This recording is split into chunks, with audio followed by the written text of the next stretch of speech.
Hello my dear friends, welcome back to Gyan Sagar. My self प्रेरणा दशांदे और आज हम लोग देखेंगे सेमेस्टर 1 हिंदी का मेजर पेपर 1। ओके, तो देखिए आप लोग का जो ये वाला पीडीएफ है जो 60 पेजेस का, वो आपको कहाँ मिलेगा? ज्ञान सागर ऐप में मिलेगा। ओके, ज्ञान सागर ऐप में मिलेगा जस्ट ओनली 60 रुपीज़। कब तक मिलेगा? तो अप टू सेमेस्टर 8 तक मिलेगा।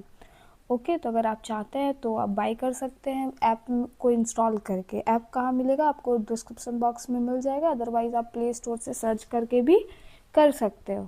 ओके, तो देखिए हमारे यहाँ पे पेपर टाइटल क्या है। पेपर टाइटल क्या? आदिकाल व भक्तिकाल। ठीक है, जैसे कि हमें पता है आदिकाल सबसे पुराना है, फर्स्ट है। उसके बाद हमारा क्या है? भक्तिकाल है। ठीक है, आदिकाल के बाद हमारा क्या आया? भक्ति काल आया। तो ये दोनों में आपको मेनली फोकस करना है। टोटल कितने ये में डिवाइडेड है? तो 4, आदिकाल, भक्ति काल, रीतिकाल और आधुनिक काल। अभी हमारा क्या चल रहा है? आधुनिक काल। उसके में भी फिर छायावाद, प्रयोगवाद अलग अलग में बटा हुआ है। ठीक है, तो जैसे जैसे आएगा हम लोग उसको पढ़ते चलेंगे। तो देखिए आपका सिलेबस क्या है। पहले हम लोग क्या करेंगे? सिलेबस को डिस्कस करेंगे यहाँ पे। ओके, तो हमारा यूनिट 1 में क्या है भाई? तो यूनिट 1 में हमारा भारतीय ज्ञान परंपरा के अंतर्गत हिंदी साहित्य का इतिहास, जो हमारे हिंदी साहित्य का इतिहास रहा है, कहाँ से उद्भव हुआ है, इसका विकास किस प्रकार हुआ है, ठीक है, एवं इसकी पृष्ठभूमि। उसके बाद काल विभाजन, कैसे कैसे काल का विभाजन हुआ, एवं नामकरण, कैसे नामकरण हुआ। जैसे 4 ये डिवाइडेड हम लोग को पता है क्या, रामचंद्र शुक्ल जी ने किया है। उसके बाद आदिकाल की सामाजिक एवं सांस्कृतिक पृष्ठभूमि, जो आदिकाल में जो हमारे साहित्यकार लिखते थे वो किस बेसिस पे लिखते थे? सामाजिक पे लिखते थे, सांस्कृतिक पे लिखते थे, या फिर यथार्थ पे लिखते थे। ठीक है, तो वो सब हम लोग को देखना है। उसके बाद है हमारा आदिकालीन काव्य धाराएं एवं प्रवृत्तियाँ, जो हमारी काव्य धाराएं थी उस पे कि किस पे लोग लिखते थे। ओके, फिर आदिकालीन कवि, जो आदिकाल के जो कवि थे कौन कौन थे उनके बारे में थोड़ा सा आप लोग को जानना है। फिर हमारे यूनिट 2 में है आदिकाल के प्रमुख कवि एवं उनका काव्य। तो पहला है साहित्य के बारे में, अब किन के बारे में पढ़ना हमें? कवि, प्रमुख कवि जो जो रहे हैं उनका, ठीक है, और उनके काव्य को। तो सबसे पहले किन को पढ़ना है? तो अमीर खुसरो को पढ़ना है, जिनका क्या है पोयम? गोरी सोवे, फिर खुसरो रैन, देख मैं, फिर है चकवा चकवी, फिर सेज सुनी। ओके, फिर विद्यापति जी का है पदावली है, पद संख्या आपको पढ़ना है 1 2 5 7 पढ़ना है ओनली। ओके, यूनिट 3 में क्या पढ़ना है? ये हमारा आदिकाल से था। भक्ति काल में आपको क्या पढ़ना है? भक्ति आंदोलन क्या है। भक्ति काल में भी क्या लोग अलग अलग शाखाएं थी भक्ति काल में, है ना। कोई विष्णु की करते थे, कोई शिव की करते थे, कोई कृष्ण की करते थे। ठीक है, तो उस प्रकार से उस पर भी डिवाइडेड है, अंदर सब डिवीज़न है। उसके बाद देखिए भक्तिकालीन आंदोलन में क्या है? सामाजिक सांस्कृतिक पृष्ठभूमि, फिर काव्य धाराएं और प्रवृत्तियाँ क्या थी। इकाई 4 में भक्तिकालीन प्रमुख कवि एवं उनका काव्य। जैसे आदिकाल के कुछ प्रमुख कवि के बारे में जानना है, वैसे भक्तिकाल में भी जानना है आपको। तो देखिए इसमें क्या क्या जानना है आपको। यहाँ पे हमारा कबीरदास जी, जब भी भक्तिकाल का बात आएगा तो सबसे पहले किनका नाम आएगा? कबीरदास जी का। तो उनका है साखी गुरुदेव को अंग, कौन कौन सा पढ़ना? 1 5 7 11 13। ठीक है, विरह के अंग में क्या पढ़ना है? 4 10 12 20 23। फिर है मलिक मोहम्मद जायसी जी का। ओके, जायसी जी का पढ़ना है आपको नागमती वियोग खंड। फिर पद संख्या आपका 1 2 3 4 5 आपको पढ़ना है।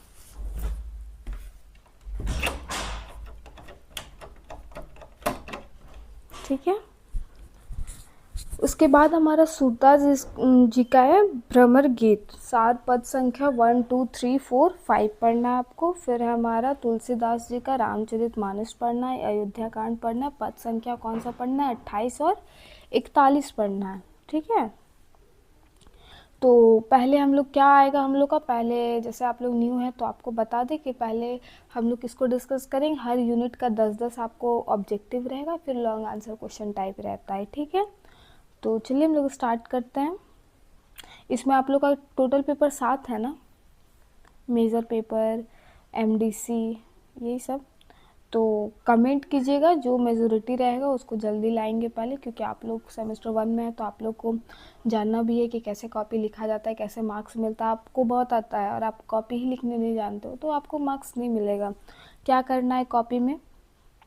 आपको हिंदी है, इतिहास है, डजेंट मैटर, सबसे पहले आपको क्या एक लाइन खींचना है, मार्जिन खींचना है, वेरी वेरी इंपॉर्टेंट। बिना मार्जिन का आप लोग शुरू हो जाते हैं, वो आप कितना भी खूबसूरत लिखोगे ना, वो मास्टर उसको देखेगा ही नहीं अच्छे से, एवरेज मार्किंग कर देगा। इसीलिए टाइम निकाल के क्या करना है आपको, मार्जिन खींचना है। अब जब भी पॉइंट लिखते हो तो उसको ब्लू ब्लैक यूज़ करो, ब्लैक पेन से, एटलीस्ट ब्लैक पेन यूज़ करो, ओके।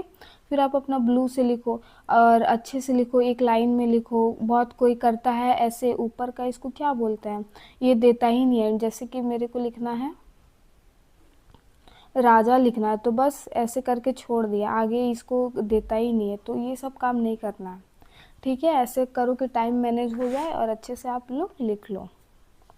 तो याद रहेगा, मार्जिन खींचना है आप लोग को एकदम श्योरली, और क्या करना है आपको, ब्लू ब्लैक पेन का यूज़ करना है। और हाईलाइट करने का तो टाइम आप लोग के पास नहीं रहेगा, मानते हैं हिंदी है, बहुत ज़्यादा लिखना होता है, लेकिन अगर कोई आप चाहेंगे तो आप कर सकते हो, ठीक है।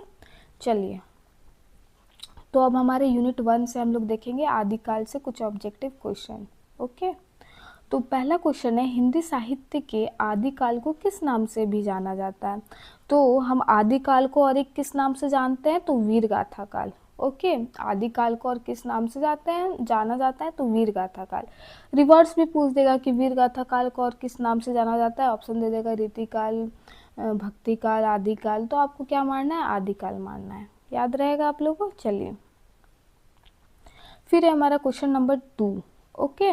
आदिकाल को, आदिकाल की समय अवधि क्या मानी जाती है। समय अवधि मतलब जो टाइमलाइन, आदिकाल कब से कब तक था, तो उसको समय अवधि कहा गया है, ओके। तो क्या है, 1050 ईस्वी से 1375 ईस्वी तक।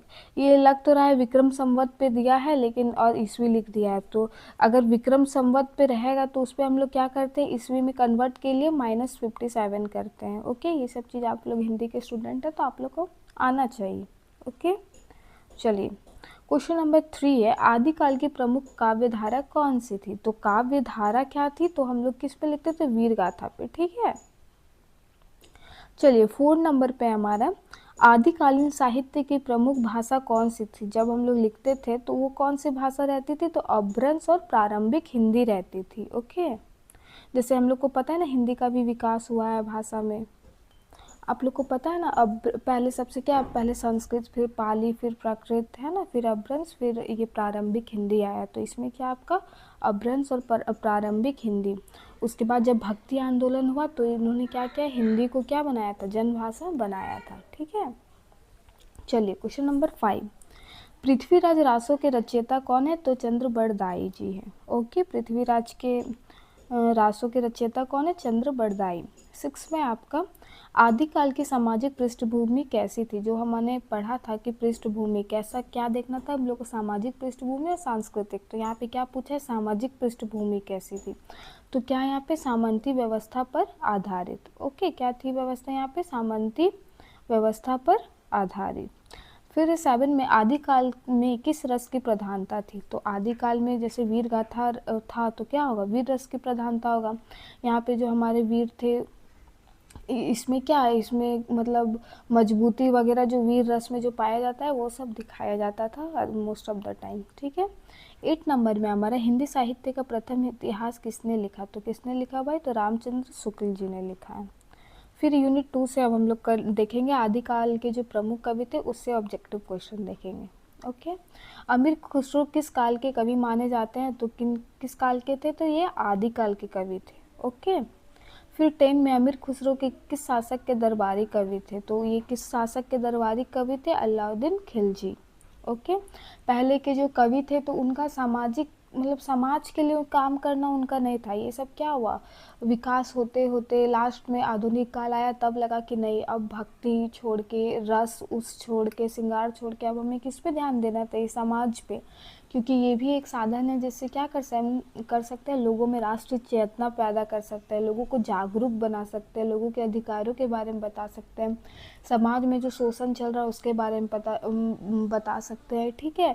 उन क्या क्या हमारे जो पूर्वज रहे हैं, या फिर बोल सकते हैं जो हमारे फ्रीडम फाइटर हैं, उन्होंने क्या सहा है, क्या किया है। तो ये सब क्या, कोई यहाँ पे न्यूज़ रिपोर्टर तो तब था नहीं, जो लिखा हुआ है वही सबसे हम लोग को क्या होता है, पता चलता है कि नहीं। तो देखिए, तो क्या कहाँ पे थे हम लोग, हाँ, हाँ, तो पहले के जो आदिकाल के जो कवि थे वो क्या करते थे, दरबारी जैसे तानसेन जैसे थे ना, तो वैसे ही क्या ये लोग अपने बस राजा को ही खुश करने में रहते थे। ठीक है, राजा जो रहते थे उन्हीं के लिए गाते थे, उन्हीं के लिए लिखते थे, उन्हीं के मनोरंजन के लिए करते थे। ठीक है, तो चलिए 11 नंबर पे क्या है, विद्यापति किस भाषा के प्रसिद्ध कवि थे, तो मैथिली भाषा के प्रसिद्ध कवि थे। फिर 12 नंबर पे विद्यापति की काव्य रचना किस विषय पर आधारित है, तो श्रृंगार और भक्ति। ओके, श्रृंगार रस और भक्ति रस। ठीक है, 13 में अमीर खुसरो किस नाम से जाना जाता है, तो तूतीये हिंद। चलिए भक्ति काल से क्वेश्चन है। भक्ति काल की समय अवधि क्या है, तो 1375 ईस्वी से लेकर 1700 ईस्वी तक है। ओके, वो क्या था, 1050 से 1375 था ना। चलिए 15 नंबर, भक्ति काल की प्रमुख काव्य धाराएं कौन सी थी। भक्ति काल की काव्य धाराएं क्या थी, तो निर्गुण और सगुण भक्ति काल। ठीक है, निर्गुण और सगुण क्या है भाई, निर्गुण मतलब क्या था, जो भगवान का ये करते थे, नहीं, निर्गुण मतलब क्या, जो भगवान को नहीं मानते थे वो अपने लिखते थे, और सगुण मतलब क्या, जो भगवान की उपासना करते थे। ठीक है, और अच्छे से बोलेंगे तो क्या बोलेंगे, जो निर्गुण भक्ति काल था वो क्या मानते थे कि भगवान निराकार रूप में है, उनका कोई प्रतिमा नहीं है ना अवतार है, मतलब बस वो है प्रेजेंट। और सगुण में क्या मानते थे, जैसे हम लोग राम कृष्ण सबका अलग, बजरंगबली अलग दिखते हैं, शिव जी अलग दिखते हैं, मतलब क्या सबका प्रकार है, आकार है, तो वही है। ठीक है, चलिए निर्गुण क्या मानते थे कि एक ही है ना परमात्मा। चलिए 16, निर्गुण भक्ति धारा के दो प्रमुख कौन से हैं, तो ज्ञान क्या है, ज्ञानाश्रय और प्रेमाश्रय। ओके, 17 में भक्ति आंदोलन का मुख्य उद्देश्य क्या था, तो भक्ति आंदोलन का मुख्य उद्देश्य क्या था, भक्ति की ईश्वर की भक्ति और सामाजिक सुधार। यहाँ पे अब भक्ति काल में क्या थोड़ा सा चेंज आया कि अब हाँ समाज को भी हम लोग का ज़रूरत है, हम अपने लेखन से अपने कलम से क्या कर सकते हैं, समाज को भी जागरूक कर सकते हैं। ये थोड़ा थोड़ा भावना आने लगा था। ठीक है, अचानक से तो ऐसा नहीं होगा कि है आधुनिक काल में अब पूरा यथार्थ पे, मतलब पहले से क्या था, ग्रेजुअल था लेकिन था। ओके, 18 नंबर पे कबीर किस भक्ति धारा से संबंधित थे, तो कबीर किससे संबंधित थे, निर्गुण भक्ति धारा, मतलब वो भगवान का आकार प्रकार को नहीं मानते थे। ओके, चलिए फिर है एक यूनिट 4 में भक्तिकालीन प्रमुख कवि, तो यूनिट 4 से कबीरदास का जन्म कहाँ हुआ था, तो वाराणसी पे हुआ था। फिर है 20 पे मलिक मोहम्मद जायसी की प्रसिद्ध कृति कौन सी है, तो पद्मावत है। 21 पे सूरदास किस भक्ति धारा के कवि थे, तो शगुन भक्ति धारा के, जो किनको करते थे, कृष्ण भक्ति करते थे। ओके, तुलसीदास की प्रमुख कृति कौन सी है, तो रामचरित मानस है। 23 में सूरदास की भाषा कौन सी, तो सूरदास किसमें, ब्रज भाषा में लिखते थे। ओके, भक्ति काल में क्या ब्रज भाषा में ही लिखते थे। 24 तुलसीदास किस भक्ति परंपरा से जुड़े थे, तो राम भक्ति परंपरा। ओके, ये किनको करते थे, तो राम भक्ति परंपरा। 25 में नागमती वियोग खंड किस काव्य का भाग है, तो पद्मावत का। अब हमारे पास क्या है, लॉन्ग आंसर क्वेश्चन टाइप है, तो चलिए एक एक करके हम लोग करते हैं, और जितना हो पाएगा करेंगे, अदरवाइज़ फिर हम लोग क्या करेंगे, सेकंड पार्ट इसका लाएंगे। तो चलिए हम लोग इसको पढ़ते हैं। तो हमारा पहला क्वेश्चन क्या है कि भारतीय ज्ञान परंपरा के अंतर्गत हिंदी साहित्य के इतिहास की पृष्ठभूमि तथा काल विभाजन का विस्तृत विवेचन कीजिए। तो कैसे कैसे काल विवेचन हुआ, इसका हिंदी साहित्य का इतिहास क्या था, तो उस पर लिखना है आपको, सामाजिक और सांस्कृतिक पे। तो चलिए देखते हैं आंसर क्या है हमारा।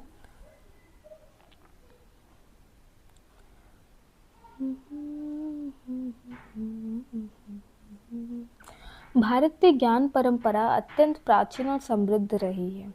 वेद, उपनिषद, पुराण, रामायण, महाभारत आदि ग्रंथों से लेकर मध्यकालीन भक्ति साहित्य तक एक सतत सांस्कृतिक धारा प्रवाहित होती रही है।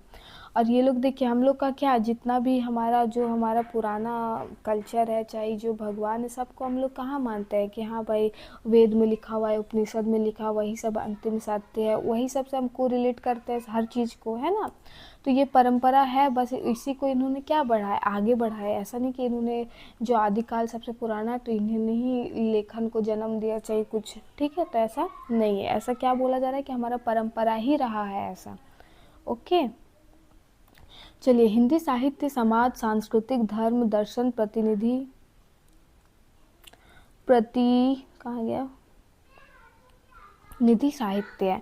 और हम लोग को पता है कि साहित्य समाज का क्या है, दर्पण है। आपका उसका साहित्य पढ़ के पता चल जाएगा कि उसके समाज कैसा है, क्या सोचता है कि नहीं।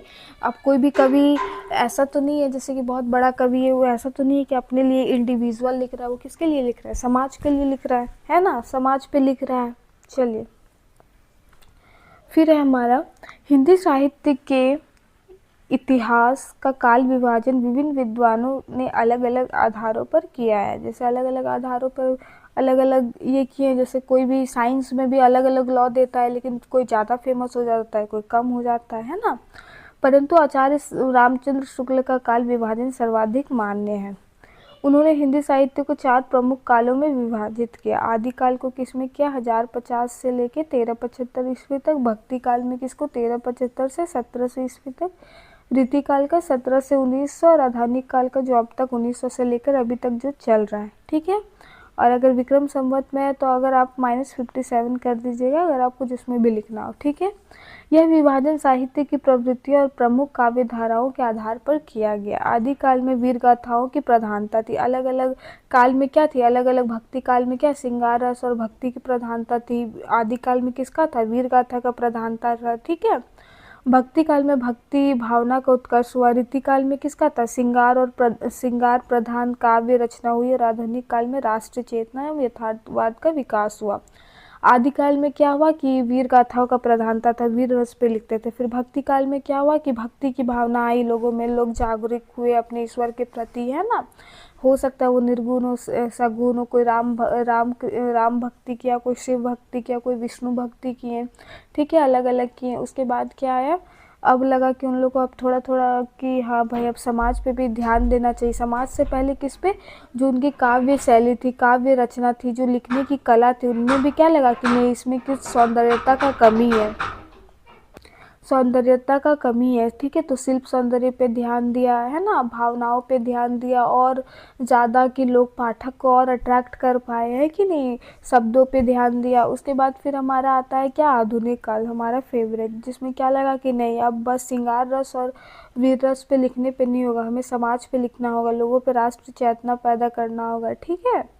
चलिए, भारतीय ज्ञान परंपरा का प्रभाव हिंदी साहित्य पर स्पष्ट दिखाई देता है। वैदिक दर्शन, उपनिषदों की आध्यात्मिकता और पुराणों की कथात्मक शैली ने हिंदी साहित्य को समृद्ध किया।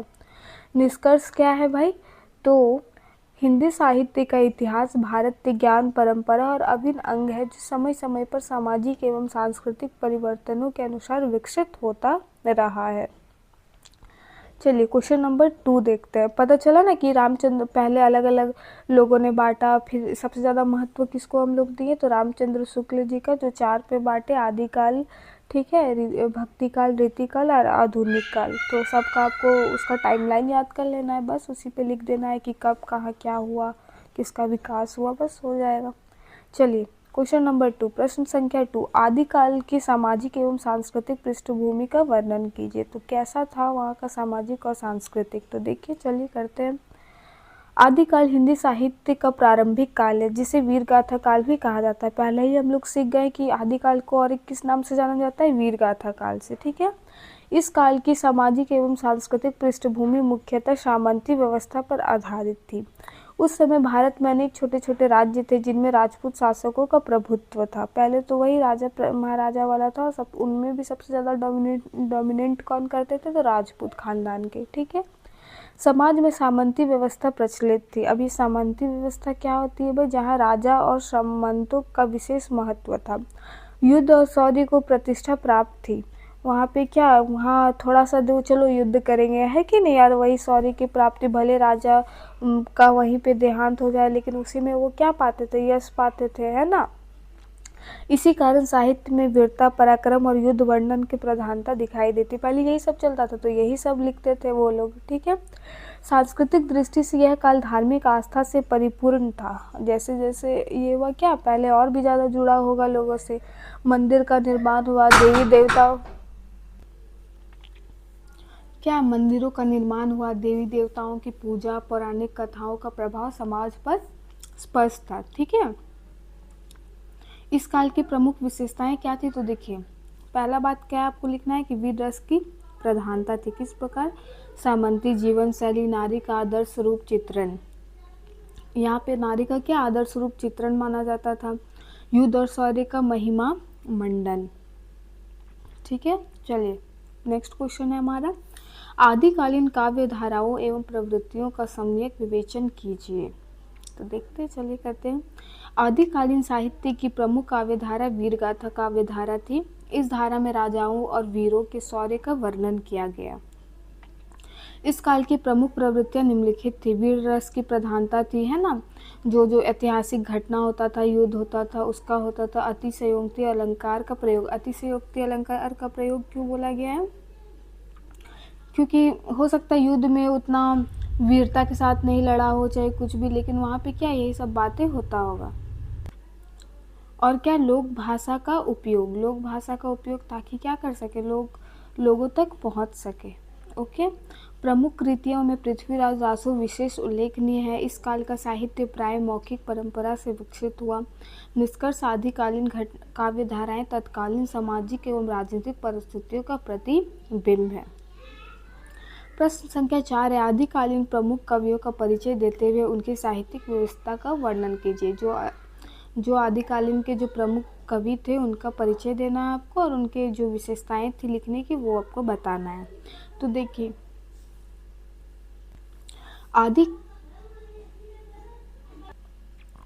आदिकाल के अनेक कवियों ने अपनी रचनाओं के माध्यम से साहित्य को समृद्ध किया।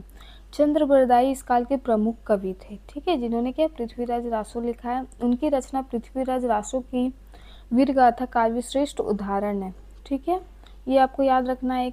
फिर आपको किनका याद रखना है? अमीर खुसरो जी का, जो उन्होंने क्या हिंदी और फारसी दोनों भाषाओं में रचना की। उन्होंने लोक भाषा को साहित्यिक प्रतिष्ठा दी। विद्यापति का किन पे लिखते थे? मैथिली भाषा में लिखते थे, और उनके काव्य में श्रृंगार और भक्ति दोनों का सुंदर समन्वय था। दोनों कंपाइल करके श्रृंगार रस भी रहता था और क्या भक्ति भी। इनकी विशेषताएं क्या थी? तो लोक जीवन से निकट संबंध, सरल भाषा रहता था, लोक भाषा रहता था, भावनात्मक अभिव्यक्ति। ठीक है,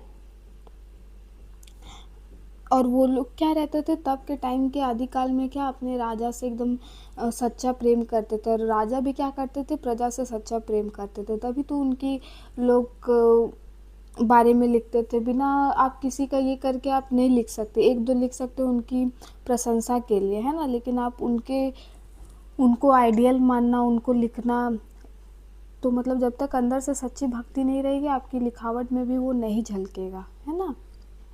चलिए प्रश्न संख्या 5, आदिकाल को वीरगाथा काल कहे जाने के कारणों का विश्लेषण कीजिए। तो मतलब आदिकाल को हम वीरगाथा काल क्यों कहते थे? तो जैसे कि हम लोग को ऊपर पता है कि क्यों युद्ध वगैरह होता था, बात बात पे युद्ध होता था, है ना, तो उसी के प्रशंसा वगैरह में हुआ था। तो देखिए इसका आंसर एक्चुअल, आदिकाल को वीरगाथा काल इसलिए कहा जाता है क्योंकि इस काल की अधिकांश रचनाएं वीरों की गाथाओं पर आधारित है। उस समय राजपूत शासकों के बीच निरंतर युद्ध होते रहते थे। कवि ने इन युद्ध के वीरों को पराक्रम का वर्णन किया है। जो वहाँ युद्ध होते थे तो उनकी वीरता का, उनके पराक्रम का क्या करते थे? वर्णन करते थे। मुख्य कारण क्या है यहाँ पे? वीर रस की प्रधानता थी, शौर्य और पराक्रम का वर्णन होता था, ऐतिहासिक युद्धों का चित्रण है, और सामंती संस्कृति का प्रभाव है। चलिए, और इसका एक अच्छा एग्जाम्पल क्या है? पृथ्वीराज रासो। ओके, फिर हमारा अब पहले यूनिट 1 से क्वेश्चन कंप्लीट हो गया। अब यूनिट 2 से हम लोग क्वेश्चन देखेंगे। ओके, यूनिट 2 में हमारा आदिकाल के प्रमुख कवि और उनका काव्य।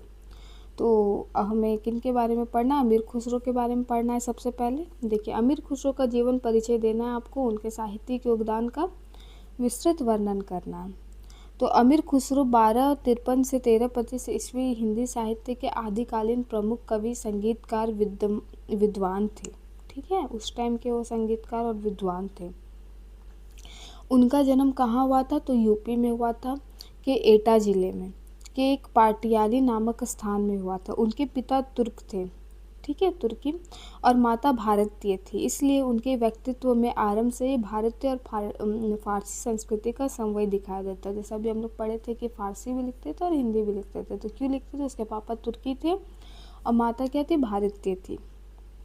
वे दिल्ली सल्तनत के कई शासकों के दरबारी कवि रहे, विशेष रूप से अलाउद्दीन खिलजी के दरबार में उन्हें विशेष प्रतिष्ठा प्राप्त हुई। उनके प्रतिभा के कारण उन्हें तूतीय हिंद कहा गया है। ओके। अमीर खुसरो ने फारसी और हिंदी दोनों भाषाओं में साहित्य सृजन किया। फारसी में उन्होंने कई काव्य ग्रंथों की रचना की, परंतु हिंदी साहित्य में उनका योगदान विशेष महत्व रखता है। उन्होंने लोक भाषा को साहित्यिक गरिमा प्रदान की। लोक भाषा को क्या की साहित्यिक गरिमा उनको प्रदान करवाया। उनके प्रसिद्ध पद जैसे गौरी सवे सेज पर, खुसरो रैन सुहाग के आदि आज भी लोक जीवन में गाए जाते हैं। उनकी रचना में प्रेम, भक्ति, लोक जीवन का सजीव चित्रण मिलता है। उन्होंने पहेलियाँ, मुकरी, दोहे और गीतों की रचना की। उनके काव्य में सरलता, मधुरता, संगीतात्मकता का अद्भुत संगम है। वे भारतीय संगीत के क्षेत्र में भी महान योगदान करता थे। उन्होंने कई नए रागों का आविष्कार किया का श्रेय दिया जाता है। ठीक है, चलिए फिर हमारा नेक्स्ट क्वेश्चन कि अमीर खुसरो के काव्य की प्रमुख विशेषताओं का आपको बताना है कि उनकी विशेषताएं क्या थी। तो देखिए, अमीर खुसरो का काव्य विविधता और भावपूर्णता से परिपूर्ण था। उनके काव्य में लोक जीवन, प्रेम, श्रृंगार, आध्यात्मिक भावना का सुंदर समन्वय मिलता है। वे ऐसे कवि जिन्होंने दरबारी जीवन के साथ साथ जनसाधारण की भावना को भी अभिव्यक्त किया है। उनकी सबसे प्रमुख विशेषता है सरल एवं लोक भाषा का प्रयोग। ठीक है, ऐसी भाषा का प्रयोग करते थे जो आम लोगों को भी समझ में आए, तभी तो आज भी गाया जाता है ना। उन्होंने उस समय की प्रचलित भाषा को अपनाकर उसे साहित्यिक रूप दिया। उनके पदों में मधुरता, सहजता और पाठकों और श्रोताओं को आकर्षित करती है। उनके काव्य में सांस्कृतिक समन्वय और भावना स्पष्ट रूप से दिखाई देता है। उन्होंने हिंदू और मुस्लिम परंपराओं को जोड़ने का प्रयास किया। तब से इन्होंने क्या किया कि देखिए, हिंदू और मुस्लिम को क्या किया, जोड़ने का प्रयास किया। प्रेम और भक्ति का जो स्वर उनके गीतों में मिलता है वह सामाजिक समरसता का संदेश देता है। और वो समाज को क्या संदेश देना चाहता है कि मिल के रहो, है ना। उनकी रचनाओं में संगीतात्मकता विशेष रूप से उल्लेखनीय है। जैसे कि वो एक संगीतकार थे तो अपनी रचना में भी क्या संगीत डालते थे। उनके पद्य गेय और उनमें लयात्मक विद्यमान है, मतलब रिदम रहता था। ठीक है, उन्होंने पहेलियों और मुकरी जैसी विधाओं के माध्यम से मनोरंजन और शिक्षा दोनों का कार्य किया। अब चलिए, तो निष्कर्ष के अमीर खुसरो का काव्य भारतीय सांस्कृतिक विविधता और लोक जीवन की जीवंत अभिव्यक्ति। उनकी काव्य शैली सरल होते हुए भी अत्यंत प्रभावशाली थी। बहुत सारा चीज़, इतना कॉम्प्लेक्स वर्ड रहता है कि आपको जाके डिक्शनरी में चेक करना पड़ता है, उसके बाद समझ में आता है। कुछ ऐसी चीज़ होती है जो आपको तुरंत इजी लैंग्वेज रहता है, लेकिन आपको इसका भाव इतना प्रभावशाली रहता है कि आपको एकदम पाठक के हृदय को छू जाता है ना। चलिए, अब हम लोग अमीर खुसरो के बारे में पढ़ लें, विद्यापति जी के बारे में पढ़ेंगे। चलिए, इनका जीवन परिचय और साहित्य में क्या इनका योगदान रहा है वो आपको पढ़ना है। विद्यापति लगभग 1352-1448 ईस्वी में पहले तो मैथिली भाषा के प्रसिद्ध कवि थे। उनका जन्म बिहार के मिथिला क्षेत्र में हुआ। बिहार से मिथिला आपको याद रहेगा तो दो चीज़ आराम से याद रहेगा। यह मिथिला नरेश शिव सिंह के दरबार में राजकवि थे। किनके कवि राजकवि थे? शिव सिंह के। वो किसके थे? अलाउद्दीन खिलजी के थे। विद्यापति को मैथिली कोकिल कहा जाता है। ठीक है, मैथिल कोकिल कहा जाता है क्योंकि उनकी वाणी मधुर और सरस थी। विद्यापति के प्रमुख कृति पदावली है, जिसमें राधा कृष्ण के प्रेम का अत्यंत मार्मिक चिंतन है। पदावली में क्या है? राधा कृष्ण का प्रेम का चित्रण है। ठीक है, उनके काव्य में श्रृंगार और भक्ति दोनों का सुंदर समन्वय। उन्होंने राधा कृष्ण के प्रेम को मानवीय भावनाओं के साथ प्रस्तुत किया, जिससे उसका काव्य जनमानस के अत्यंत लोकप्रिय हुआ। उनकी भाषा सरल, मधुर और भावपूर्ण है। उनकी भाषा कैसी थी? सरल थी, मधुर थी। ठीक है, उन्होंने प्रकृति का सुंदर चित्रण किया। पहला बात क्या है कि मैथिली ये कहाँ बिहार के थे और वो शिव सिंह के वो दरबारी कवि थे। उसके बाद इनका क्या था कि ये पदावली इनके बारे में तो राधा कृष्ण के प्रेम के बारे में थे। ये प्रकृति के बारे में भी लिखते थे। इनका भाषा अत्यंत सरल और सरस था, है ना। ये सब आप लोग को मिला के बढ़ा चढ़ा के लिख देना है। ठीक है, आप हिंदी लिए हैं तो आपको भी अतिशयोक्ति का प्रयोग करना आना चाहिए। प्रेम की सूक्ष्म भावनाओं को अत्यंत कोमलता से व्यक्त किया। विद्यापति के काव्य में लोक जीवन की झलक मिलती है। निष्कर्ष क्या है? विद्यापति ने मैथिली और हिंदी साहित्य को समृद्ध किया। उनका काव्य भावनात्मक गहराई और कलात्मक सौंदर्य के कारण आज भी महत्वपूर्ण माना जाता है। नेक्स्ट क्वेश्चन है हमारा, विद्यापति की पदावली की काव्यगत विशेषताओं का विश्लेषण कीजिए। जो इनका काव्यगत जो काव्य थी उनका आपको विशेषताएं बताना है। तो सबसे पहले तो हमें पता होना चाहिए कि क्या इनका पढ़े हम लोग कि ये श्रृंगार रस और भक्ति रस दोनों पे अच्छा कंपाइल करके लिख लेते थे ये। तो देखिए, विद्यापति की पदावली उनकी सर्वाधिक प्रसिद्ध रचना है। इसमें राधा कृष्ण और प्रेम विरह का अत्यंत भावपूर्ण चित्रण किया गया है। अब प्रेम के बारे में बिना श्रृंगार रस का लिखाएगा बताइए, और ये भगवान है तो बिना भक्ति रस का लिखाएगा। इसकी प्रमुख विशेषता है श्रृंगार रस की प्रधानता। विद्यापति ने प्रेम के संयोग और वियोग दोनों पक्षों का अत्यंत कोमलता से वर्णन किया। जैसे कि हम पता है कि यहाँ पे प्रेम का संयोग भी था और इनका विरह भी था, है ना, सेपरेशन भी था, तो दोनों को बहुत अच्छे तरीके से उन्होंने बताया है। उनके पदों में भावनाओं की गहराइयों और मार्मिकता है। उनकी भाषा मधुर, कोमल और संगीतात्मक है। पद गेय और उनमें लय का सुंदर प्रवाह मिलता है। प्रकृति चित्रण भी अत्यंत आकर्षक है। विद्यापति ने भक्ति और प्रेम का अद्भुत समन्वय प्रस्तुत किया। उनके काव्य में आध्यात्मिक प्रेम का स्वर भी विद्यमान है। ओके, चलिए नेक्स्ट क्वेश्चन है कि अमीर खुसरो और विद्यापति का काव्य का तुलनात्मक अध्ययन करना है। तो अमीर खुसरो का आपको देखिए, तो सबसे पहला बात तो ये दोनों क्या आदिकाल के कवि थे, है ना, लेकिन इनके लिखने की शैली में क्या थे, भिन्नता थी। अमीर खुसरो किसके बारे में लिखते थे? तो सांस्कृतिक समन्वय और लोक जीवन पे लिखते थे, है कि नहीं, युद्ध वगैरह जो होता था उस पे लिखते थे। लेकिन जो हमारे विद्यापति जी थे तो श्रृंगार और भक्ति रस के बारे में लिखते थे। ओके, और फिर खुसरो की मिश्रित हिंदी फारसी लैंग्वेज था, है ना, जबकि मैथिली में विद्यापति किस में लिखते थे, मैथिली में लिखते थे। यही सब आपको लिखना है, आप दोनों मिला के लिख दीजिएगा, हो जाएगा। चलिए अब यूनिट 3 से हमारा क्वेश्चन है। ओके, भक्ति काल, भक्ति आंदोलन, सामाजिक सांस्कृतिक पृष्ठभूमि। तो पहला क्वेश्चन क्या है हमारा इसमें, भक्ति आंदोलन की सामाजिक एवं सांस्कृतिक पृष्ठभूमि का विस्तृत चर्चन कीजिए। देखिए ये वाला है तो भक्ति आंदोलन से क्वेश्चन आना ही है, ठीक है। तो इसको हम लोग ध्यान से देखते हैं। भक्ति आंदोलन मध्यकालीन का प्रमुख भारतीय इतिहास की एक महत्वपूर्ण सांस्कृतिक घटना थी। इसका उदय लगभग 14वीं शताब्दी में हुआ और 17वीं शताब्दी तक प्रभावी रहा। उस समय भारतीय समाज अनेक सामाजिक धार्मिक समस्या से ग्रस्त था। वर्ण व्यवस्था की कठोरता, जातिगत भेदभाव, कर्मकांड की जटिलता और धार्मिक आडंबरों ने सामान्य जनजीवन को प्रभावित किया था। उस टाइम क्या चल रहा था, जाति मतभेद चलता था, है ना, ये सब होता था। इसी परिस्थिति में भक्ति आंदोलन का उदय हुआ। किन किन कारणों से हुआ? तो देखिए, वर्ण व्यवस्था की कठोरता, जातिगत भेदभाव, कर्मकांड की जटिलता और धार्मिक आडंबरों ने, ठीक है, सबको अपना, मुस्लिम को अपने अल्लाह अच्छे लगेंगे, हिंदू को अपने भगवान अच्छे लगेंगे, क्रिश्चियन को अपना जीसस क्राइस्ट अच्छे लगेंगे, तो सबको क्या थी, धार्मिक ये था, सब अपने को बेस्ट दिखाना चाहते थे, है कि नहीं। तो इसी कारण क्या हुआ, भक्ति आंदोलन का उदय हुआ। मध्यकालीन में मुस्लिम शासन की स्थापना के कारण सांस्कृतिक टकराव की स्थिति भी उत्पन्न हुई। हिंदू और मुस्लिम समाज के बीच दूरी बढ़ रही थी। क्या हो रही थी, जो हिंदू और मुस्लिम अब अपने आप को क्या अलग अलग मानने लगे थे। ऐसे समय में संत कवियों ने सामाजिक समरसता और धार्मिक सहिष्णुता का संदेश दिया। इस टाइम में इन्होंने क्या किया कि नहीं भाई, हम दोनों भाई भाई हैं, एक साथ रहेंगे, है ना।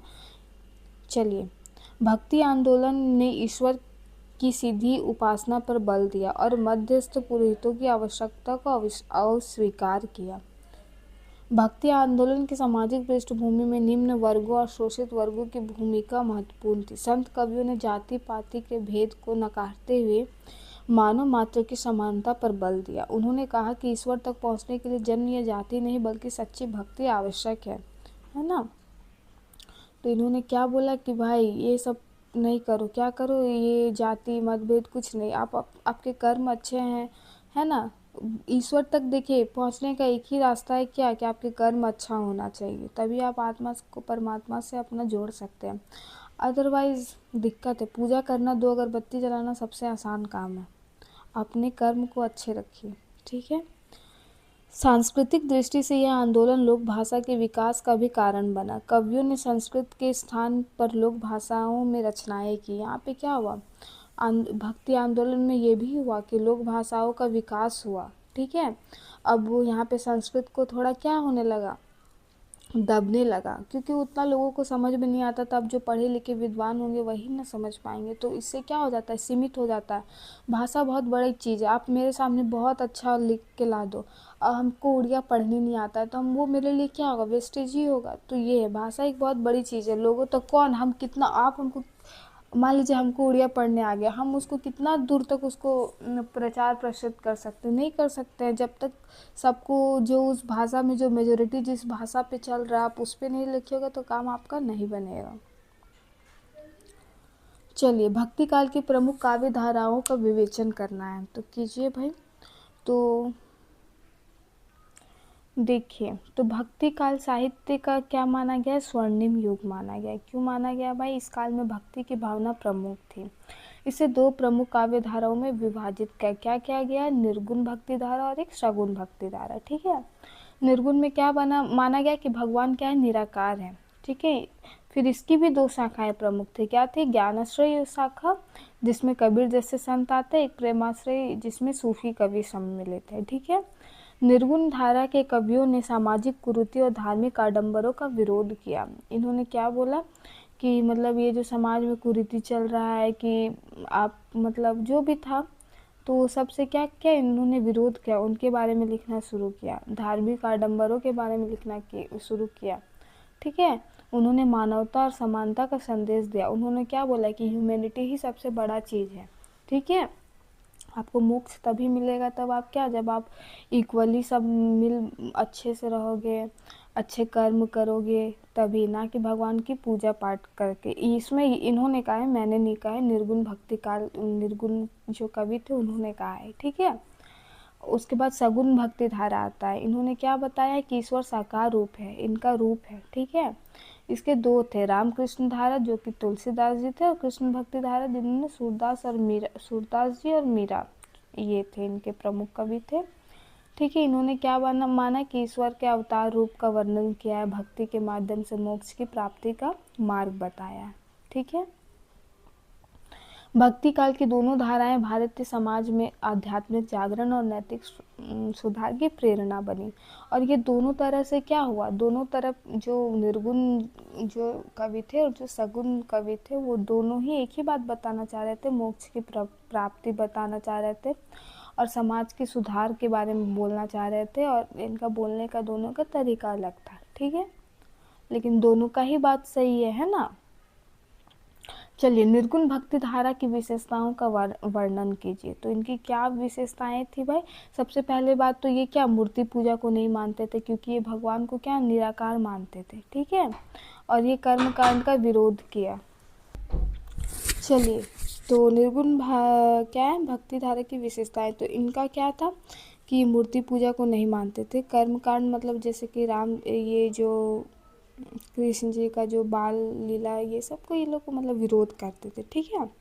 चलिए, निर्गुण भक्ति की प्रमुख विशेषताएं की थी, ईश्वर की निराकार सत्ता में विश्वास करते थे, जाति पाति सामाजिक विरोध करते थे। ये क्या बोलते थे कि जाति पाति कुछ नहीं होता, हम सब क्या है, बराबर है। ये सब मतलब ये एक तरह से क्या सामाजिक भेदभाव को ख़त्म करना चाहते थे, ठीक है।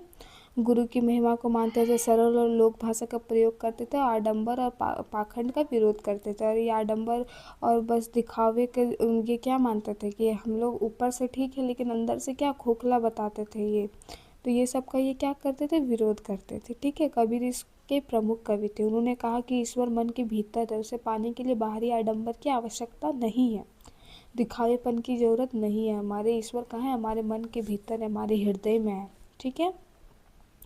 और निर्गुण धारा का उद्देश्य क्या था कि समाज में क्या लाए, समानता लाए, ठीक है, नैतिकता के स्थापना करना चाहते थे, क्योंकि उस टाइम क्या होता था कि अगर मंदिर में कोई राजा गए हो तो उसके बाद कोई ऊंची जाति का चला गया तो अब नीचे जाति को हो सके नहीं पूजा करने देना चाहते हो। तो मतलब अलग अलग कवि थे तो अलग अलग अपनी मनोशक्ति से अलग अलग चीज़ लिखे हैं। ठीक है, चलिए फिर हमारा आता है सगुन भक्ति धारा। इसका भी आपका बताना है। तो ये क्या मानते थे कि भगवान का आकार है, जैसे शिव जी का अलग है, विष्णु जी का अलग है, बजरंगबली का अलग है। ठीक है, उन्होंने तो यही सब बताया है इन्होंने।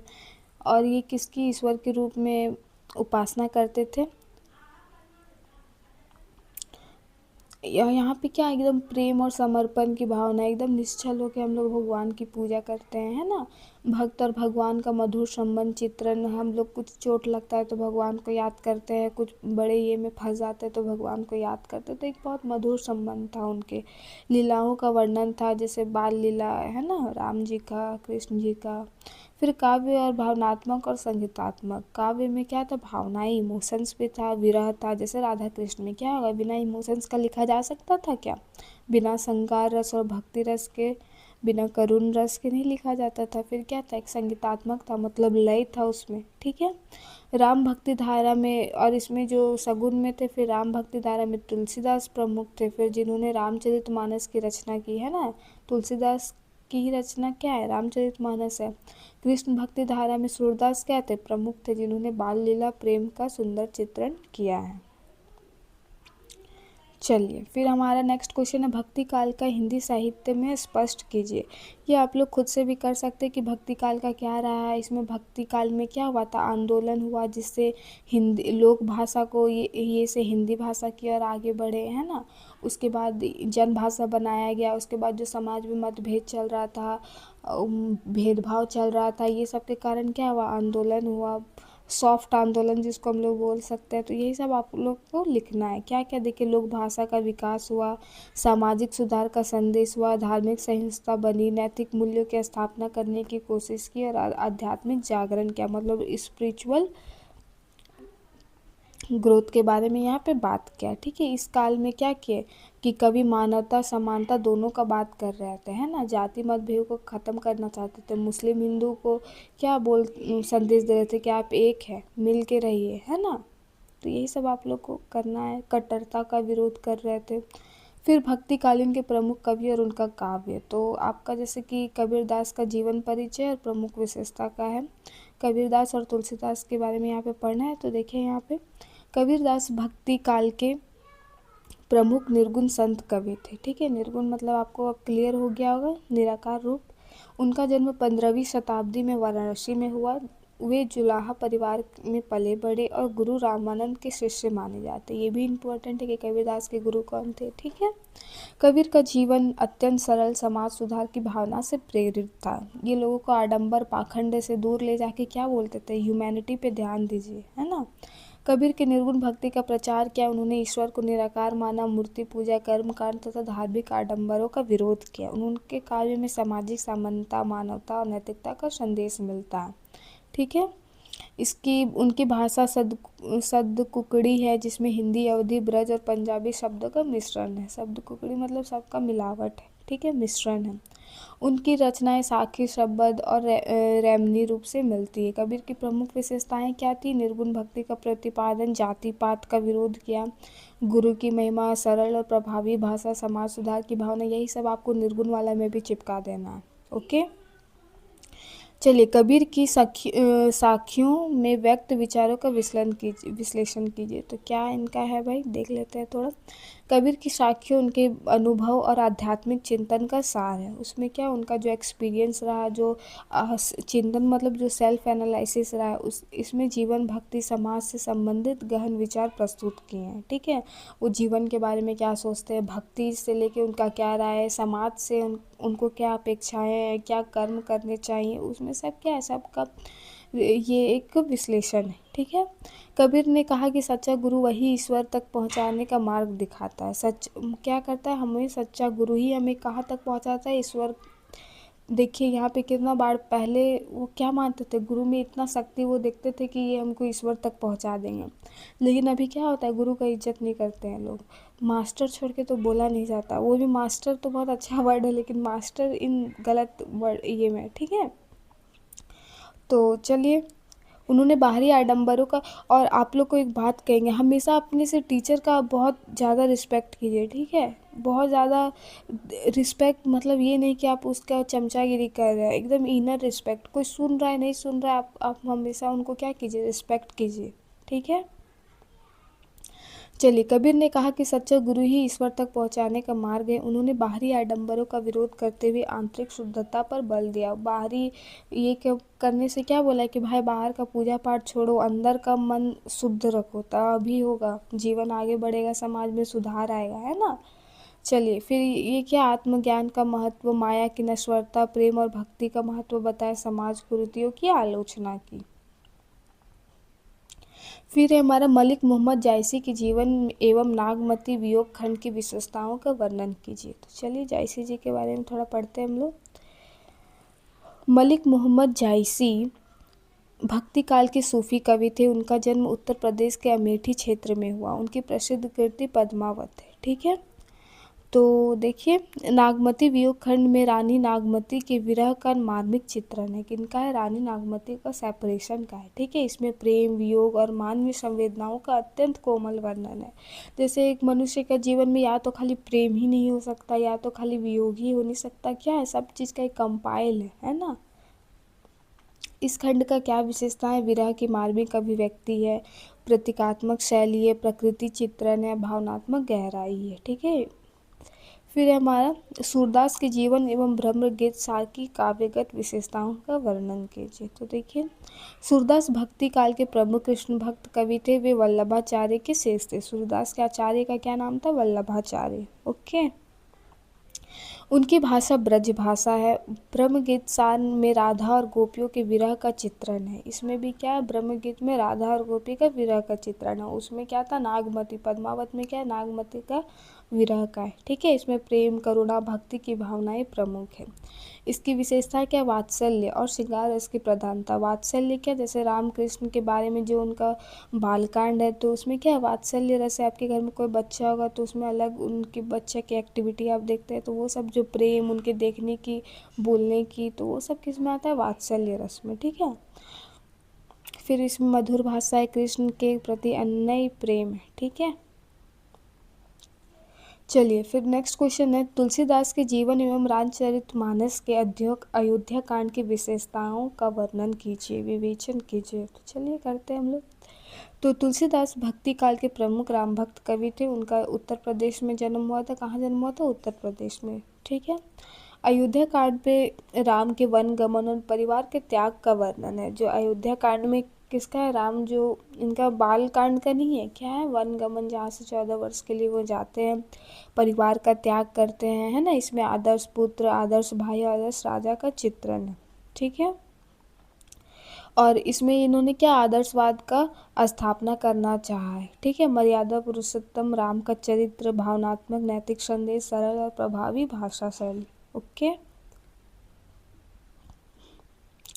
चलिए, भक्तिकालीन कवि जायसी, सूरदास, तुलसीदास के बारे में आपको लिखना है। तो ये निर्गुण वाला आ जाएगा, इसमें पॉइंट है ना। फिर रस का आ जाएगा। तो यही सब आपको मिला के सब लिख देना है, ठीक है। अब इससे हमारे पूरे सिलेबस से क्वेश्चन है, तो इसको क्या करेंगे हम लोग, सिलेबस क्वेश्चंस को देखेंगे, ओके। चलिए, तो पहला क्वेश्चन है, आदिकाल से भक्ति काल तक हिंदी साहित्य के विकास की प्रवृत्तियों का विश्लेषण कीजिए। तो जो हमारा आदिकाल से भक्ति काल में क्या क्या चेंजेस आए, जैसे वीर गाथा पे था, इसमें क्या हुआ, भाषा का भी उदय हुआ था। तो यही सब आपको सब मिला के लिख देना है, ठीक है।